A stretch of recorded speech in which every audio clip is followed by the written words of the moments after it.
dapatkan dari jurnal ataupun buku bacaan kita berarti kan, Miss? Ya, bab 2 itu benar-benar lengkap membantu kita untuk mengenal variabel penelitian kita. Ya, sehingga misalnya kalau variabelnya variabel bebas, ya, misalnya variabel bebas berkaitan dengan apa ya? Kalau misalnya eksperimen ini yang mempengaruhi ya, misalnya atau penelitian kita deskriptif ya.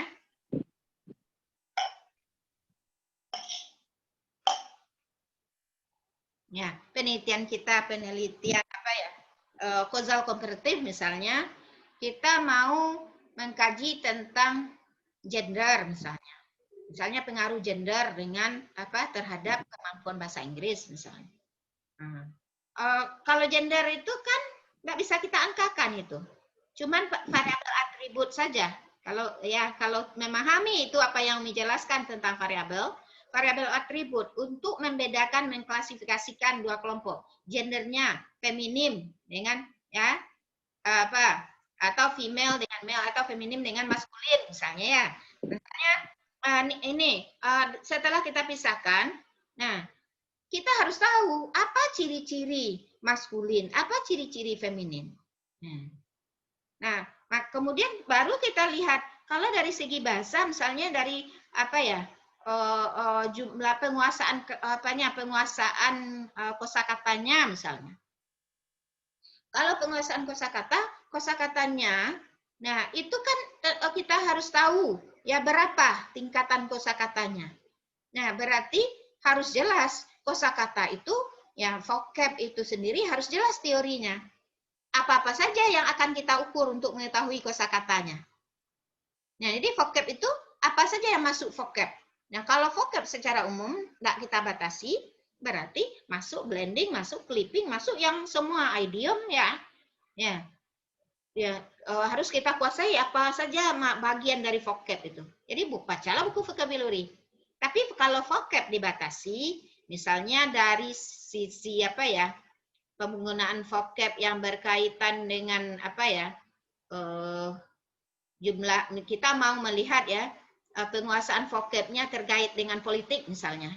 Berapa vocab ya, vocab yang maskulin tentang politik. Apa-apa saja vocab yang di apanya. Kita cari vocab yang berkaitan dengan politik itu yang kita tes. Nah, kemudian apa pula vocab yang berkaitan apa dengan kemudian apa yang feminim bagaimana? Kemudian kita bandingkan.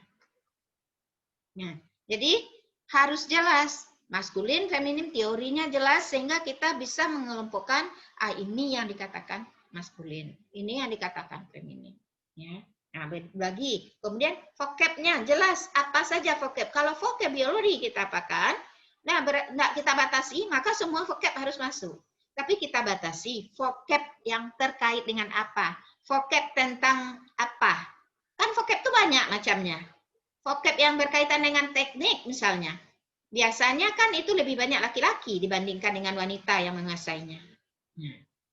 Jadi itu sebenarnya sudah penelitian. Ya Nanda, kan kenapa susah mencari masalah? Karena apa? Karena kurang membaca. Misalnya ya, kurang membaca dan ketika menonton di YouTube pun enggak kurang kritis. Padahal kita lihat ya, ada misalnya kita lihat artis itu berbicara kalau yang wanita seperti apa kecenderungan bahasa yang dipakai, kalau laki-laki apa, bisa kita jadikan sebuah penelitian.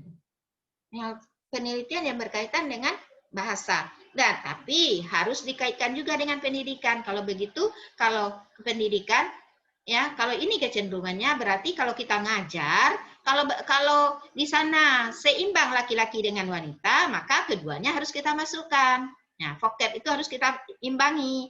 Kalau kita misalnya di dalam kelas itu banyak wanitanya, maka tentu vocab yang lebih banyak kita perkenalkan yang berguna bagi yang akan dipakai oleh wanita. Ada kaitannya dengan pembelajaran. Jadi walaupun di penelitian kita penelitian bahasa, tetap kita kaitkan dengan pendidikan. Sehingga penelitian kita ini bermakna, bermanfaat bagi kampus kita. Nah, dipahami ya. Jadi bab 2 itu harus sebanyak-banyaknya menjelaskan variabel kita. Sehingga pada nanti pada bab 3 ya, kita sudah bisa membuat instrumen, kita bisa pula menerangkan bagaimana prosedur kita mengumpulkan data nanti dari bab 2 itu dasarnya. Jadi orang tidak bisa membantah kita kalau bab 2 kita lengkap. Nah, masalahnya bab 2 itu yang cenderung tidak dipahami, dia asal kutip. Nah, itu yang masalah. Sebagai apa ya, untuk pelajarannya, ada mahasiswa UMI dulu dalam mahasiswa bimbingan, dia kemampuan readingnya kurang, kemampuan pemahamannya itu kurang. Ya susah dia memahami bahasa Inggris. Nah, bagaimana caranya? Sebenarnya kan Google Translation itu cukup membantu itu. Dia terjemahkan dulu ke dalam bahasa Indonesia, ya, teks yang diambil ya dari sumber yang diambil, dia terjemahkan dulu ke dalam bahasa Indonesia. Kemudian dari bahasa Indonesia itu dia coba memahami, kemudian baru diungkapkannya dalam bahasa Inggris sesuai dengan kemampuannya nyusun kalimat. Nah, yang seperti ini menghindari plagiat ini. Ya, Turnitinnya tidak bermasalah jadinya. Nah, padahal kalau dilihat dari segi kemampuannya sangat sangat ya termasuk agak susah dia. Tapi karena dia pandai strategi ini, penelitiannya jadi bagus. Ini Google Translation itu bisa dimanfaatkan itu. Ya. Ketika menyusun kalimat juga misalnya sudah dapat maknanya. Simpulkan maknanya ini dalam bahasa kita sendiri. Masukkan pula ke Google Translation. Tinggal memperbaiki sedikit-sedikit lagi ya, grammarnya. Tapi bahasanya tidak sama dengan